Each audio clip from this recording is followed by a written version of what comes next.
Heat transfer by conduction through thick sphere. पहले हमने वो पढ़ा, अब थिक स्पेयर के बारे में पढ़ते हैं। ठीक है, तो भाई स्पेयर क्या होता है, जब हमें पता ही है कि स्पेयर क्या होता है, सर्कल होता है।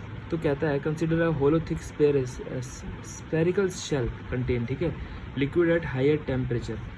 ठीक है, तो ये हो गया स्पेयर और ये बाहर का उसका एरिया हो गया, अंदर खोखला है, बाहर मोटा सा है वो।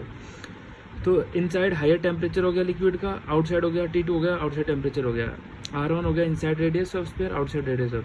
तो the heat transfer by conduction through the thick sphere Q, ये दिखाया जाएगा, दिया जाएगा कितना हीट ट्रांसफर। ये भाई फॉर्मूला है, सिंपल है, हमने फॉर्मूला बनाया था ना जूनी में, तो फॉर्मूला रटो बस।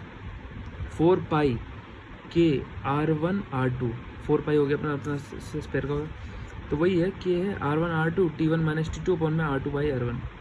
ठीक है, अब in case of composite sphere heat transfer क्या था, अब देखते हैं भाई कंपोजिट स्पेयर क्या होता है। कंपोजिट स्पेयर क्या होता है,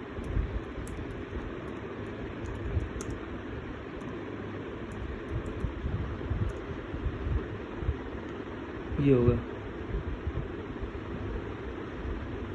सच as prism, cylinder, pyramid, cone combined to take 3 dimension as composite होगा। छोड़ना, कंपोजिट स्पेयर होगा, इसको हम देखेंगे ध्यान से बाद में। ठीक है, इस चीज़ को हम याद रखेंगे, उसे ध्यान रखना है, तुम्हें भी रखना जब भी वीडियो।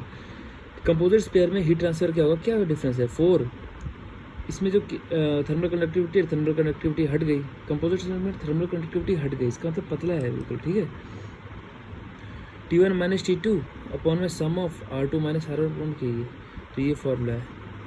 अब देखो जैसे हमने इसमें पढ़ा था, फॉर्मूला क्या है, 4 पाई के है ना, 4 पाई इसका आपसे स्पेयर का हो गया के अपना thermal conductivity, R1 R2 radius 1 है, रेडियस 2 है, इसका हीट हमें ट्रांसफ़र करने टाइम इसका रेडियस भी हम लोग मिलाएंगे है ना, into T1 minus T2, temperature difference तो रहेगा, अपॉन में रेडियस 2 से रेडियस 1 माइनस करेंगे तो ये अंदर का आ जाएगा, होगा। इस तरीके से याद रखना है। ठीक है, हमारा ख़त्म होता है थिक स्पेयर का भी।